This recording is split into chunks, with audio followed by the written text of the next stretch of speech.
The Secret Garden by Frances Hodgson Burnett. Chapter 9. The Strangest House Anyone Ever Lived in. It was the sweetest, most mysterious-looking place anyone could imagine. The high walls which shut it in were covered with the leafless stems of climbing roses, which were so thick that they were matted together. Mary Lennox knew they were roses because she had seen a great many roses in India. All the ground was covered with grass of a wintry brown, and out of it grew clumps of bushes which were surely rose bushes if they were alive. There were numbers of standard roses, which had so spread their branches that they were like little trees. There were other trees in the garden, and one of the things which made the place look strangest and loveliest was that climbing roses had run all over them and swung down long tendrils which made light swaying curtains, and here and there they had caught at each other or at a far-reaching branch, and had crept from one tree to another, and made lovely bridges of themselves. There were neither leaves nor roses on them now, and Mary did not know whether they were dead or alive, but their thin gray or brown branches and sprays looked like a sort of hazy mantle spreading over everything, walls and trees and even brown grass, where they had fallen from their fastenings and run along the ground. It was this hazy tangle from tree to tree which made it all look so mysterious. Mary had thought it must be different from other gardens, which had not been left all by themselves so long. And indeed it was different from any other place she had ever seen in her life. "How still it is," she whispered. "How still!" Then she waited a moment and listened at the stillness. The robin, who had flown to his treetop, was still as all the rest. He did not even flutter his wings. He sat without stirring and looked at Mary. "No wonder it is still," she whispered again. "I am the first person who has spoken in here for 10 years. She moved away from the door, stepping as softly as if she were afraid of awakening someone. She was glad that there was grass under her feet and that her steps made no sounds. She walked under one of the fairy-like gray arches between the trees and looked up at the sprays and tendrils which formed them. "I wonder if they are all quite dead," she said. "Is it all a quite dead garden? I wish it wasn't." If she had been Ben Weatherstaff, she could have told whether the wood was alive by looking at it, but she could only see that there were only gray or brown sprays and branches, and none showed any signs of even a tiny leaf bud anywhere. But she was inside the wonderful garden, and she could come through the door under the ivy any time, and she felt as if she had found a world all her own. The sun was shining inside the four walls and the high arch of blue sky. Over this particular piece of Misselthwaite seemed even more brilliant and soft than it was over the moor. The robin flew down from his treetop and hopped about or flew after her from one bush to another. He chirped a good deal and had a very busy air, as if he were showing her things. Everything was strange and silent, and she seemed to be hundreds of miles away from anyone. But somehow she did not feel lonely at all.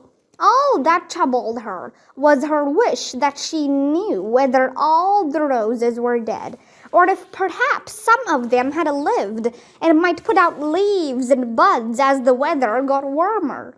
She did not want it to be a quite dead garden. If it were quite a live garden, how wonderful it would be, and what thousands of roses would grow on every side. Her skipping rope had hung over her arm when she came in, and after she had walked about for a while, she thought she would skip around the whole garden, stopping when she wanted to look at things.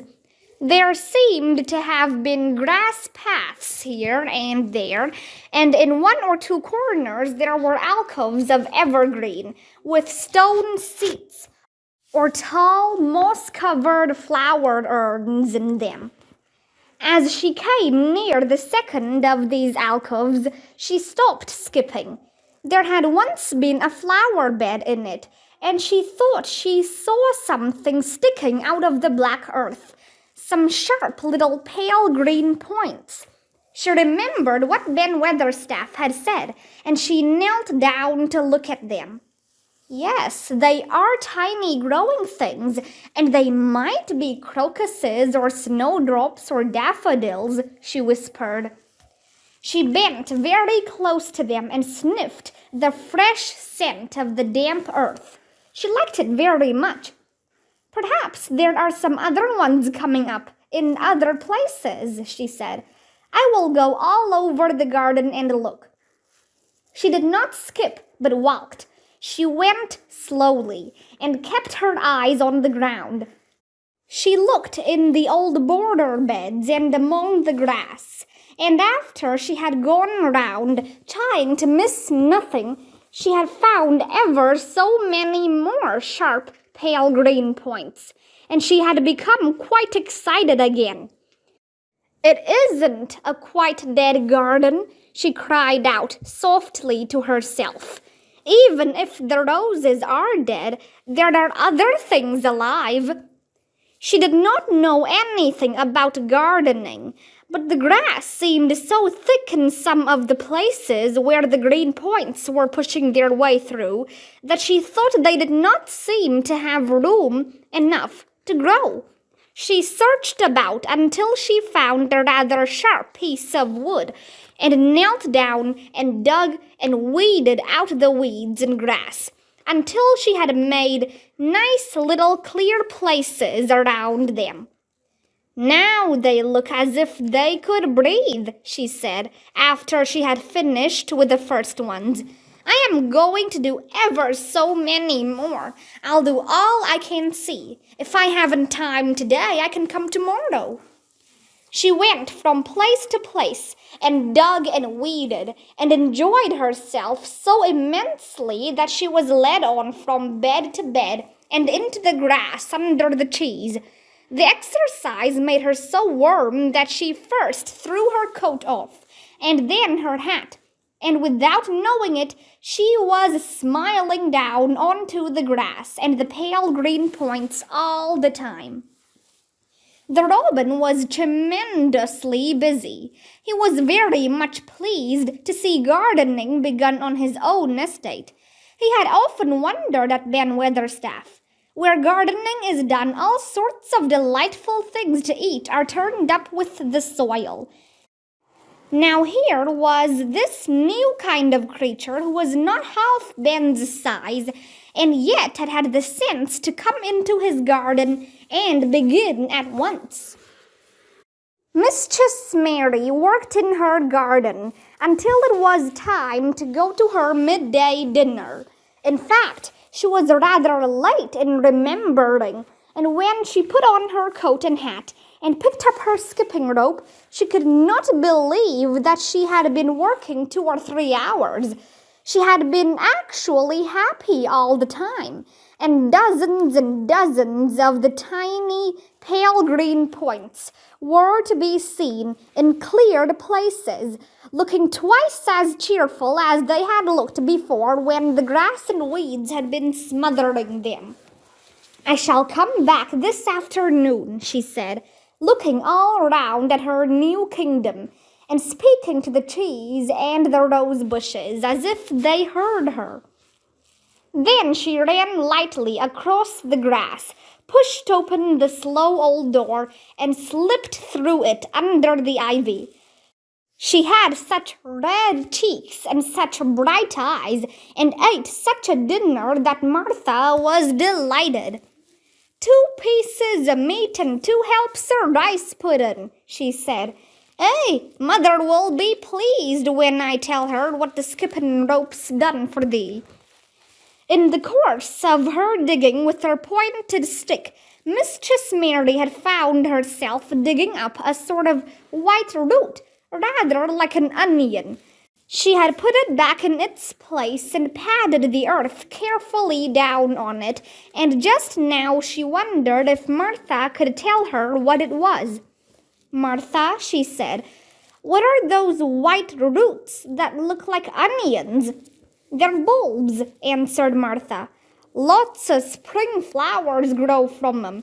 The very little ones are snowdrops and crocuses, and the big ones are narcissuses and jonquils and daffodils. The biggest of all is lilies and purple flags. Hey, they are nice. Dickon's got a whole lot of them planted in our bit of garden. Does Dickon know all about them? Asked Mary, a new idea taking possession of her. Our Dickon can make a flower grow out of a brick walk. Mother says he just whispers things out of the ground. Do bulbs live a long time? Would they live years and years if no one helped them? Inquired Mary anxiously. They're things as helps themselves, said Martha. That's why poor folk can afford to have 'em. If you don't trouble 'em, most of 'em'll work away underground for a lifetime and spread out and have little uns. There's a place in the park woods here where there's snowdrops by thousands. They're the prettiest sight in Yorkshire when the spring comes. No one knows when they was first planted.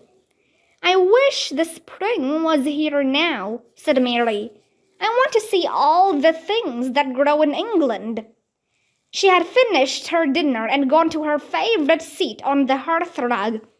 I wish I had a little spade, she said. Whatever does thou want a spade for? Asked Martha, laughing. Art thou going to take to digging? I must tell mother that too. Mary looked at the fire and pondered a little. She must be careful if she meant to keep her secret kingdom. She wasn't doing any harm, but if Mr. Craven found out about the open door, he would be fearfully angry and get a new key and lock it up forevermore. She really could not bear that. This is such a big, lonely place, she said slowly, as if she were turning matters over in her mind. The house is lonely, and the park is lonely, and the gardens are lonely. So many places seem shut up. I never did many things in India, but there were more people to look at. Natives and soldiers marching by, and sometimes bands playing, and my ayah told me stories. There is no one to talk to here except you and Ben Weatherstaff. And you have to do your work, and Ben Weatherstaff won't speak to me often. I thought if I had a little spade, I could dig somewhere, as he does, and I might make a little garden if he would give me some seeds. Martha's face quite lighted up.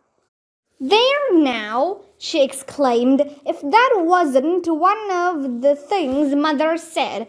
She says, there's such a lot of room in that big place. Why don't they give her a bit for herself, even if she doesn't plant nothing but parsley and radishes? She'd dig and rake away and be right down happy over it. Them was the very words she said. Were they? Said Mary. How many things she knows, doesn't she?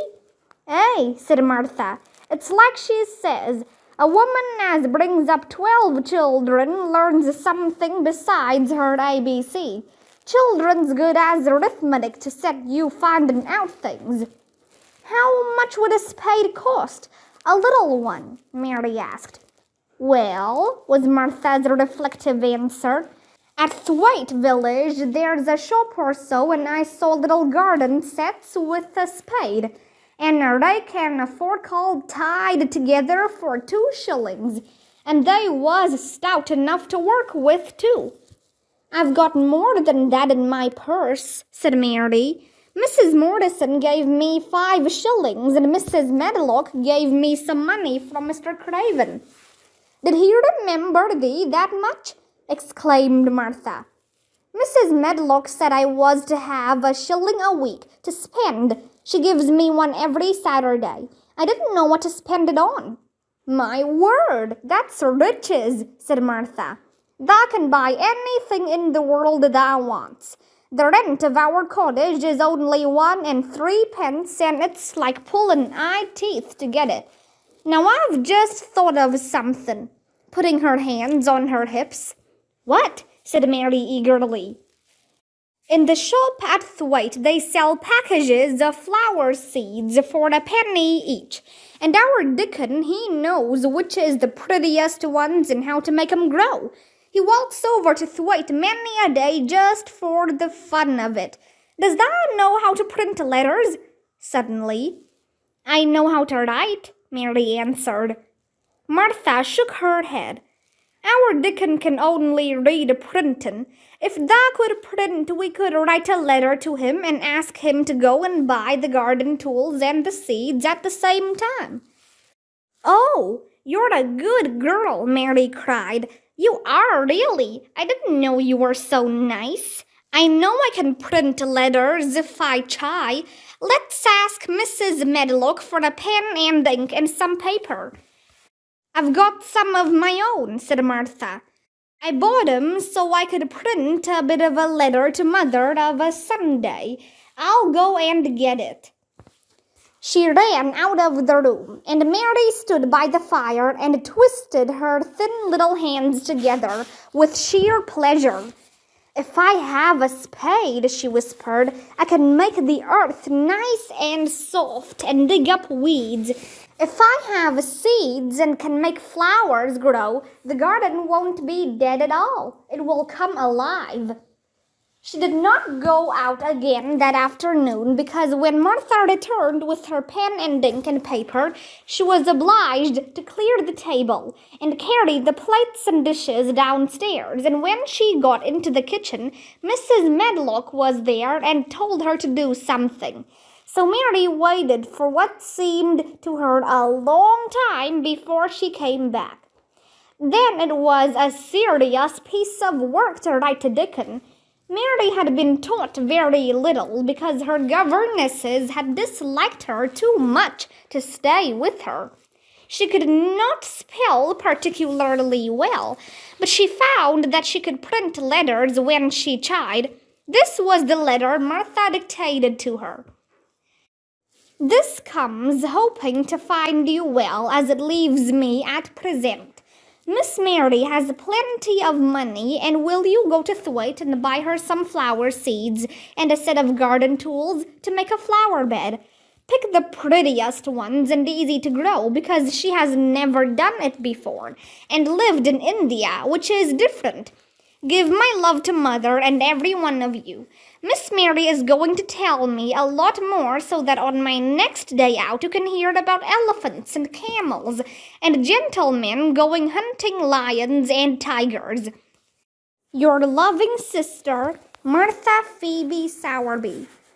We'll put the money in the envelope and I'll get the butcher's boy to take it in his cart. He's a great friend, Dickens, said Martha. How shall I get the things when Dickon buys them? Asked Mary. He'll bring 'em to you himself. He'll like to walk over this way. Oh, exclaimed Mary. Then I shall see him. I never thought I should see Dickon. Does thou want to see him? Asked Martha suddenly. She had looked so pleased. Yes, I do. I never saw a boy foxes and crows loved. I want to see him very much. Martha gave a little start, as if she suddenly remembered something. Now to think, she broke out, to think of me forgetting that there, and I thought I was going to tell you first thing this morning. I asked Mother, and she said she'd ask Mrs. Medlock her own self.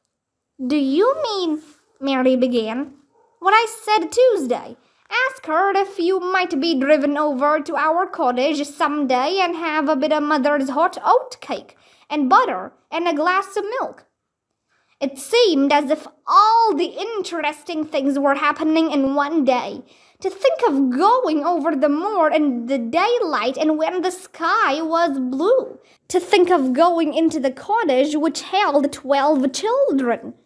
"Does she think Mrs. Medlock would let me go?" she asked, quite anxiously. "Aye, she thinks she would. She knows what a tidy woman Mother is and how clean she keeps the cottage." "If I went, I should see your mother as well as Dickon," said Mary, thinking it over and liking the idea very much. "She doesn't seem to be like the mothers in India." Her work in the garden and the excitement of the afternoon ended by making her feel quiet and thoughtful. Martha stayed with her until tea time, but they sat in comfortable quiet and talked very little. But just before Martha went downstairs for the tea tray, Mary asked a question. "Martha," she said, "has the scullery maid had the toothache again today?" Martha certainly started slightly. "What makes thee ask that?" she said. "Because when I waited so long for you to come back, I opened the door and walked down the corridor to see if you were coming, and I heard that far-off crying again, just as we heard it the other night. There isn't a wind today, so you see it couldn't have been the wind." "Eh," said Martha restlessly. "Thou mustn't go walking about in corridors and listening. Mr. Craven would be that there angry, there's no knowing what he'd do." "I wasn't listening," said Mary. "I was just waiting for you, and I heard it. That's 3 times. "My word, there's Mrs. Medlock's bell," said Martha, and she almost ran out of the room. "It's the strangest house anyone ever lived in," said Mary drowsily, as she dropped her head on the cushioned seat of the armchair near her. Fresh air and digging and skipping rope had made her feel so comfortably tired that she fell asleep.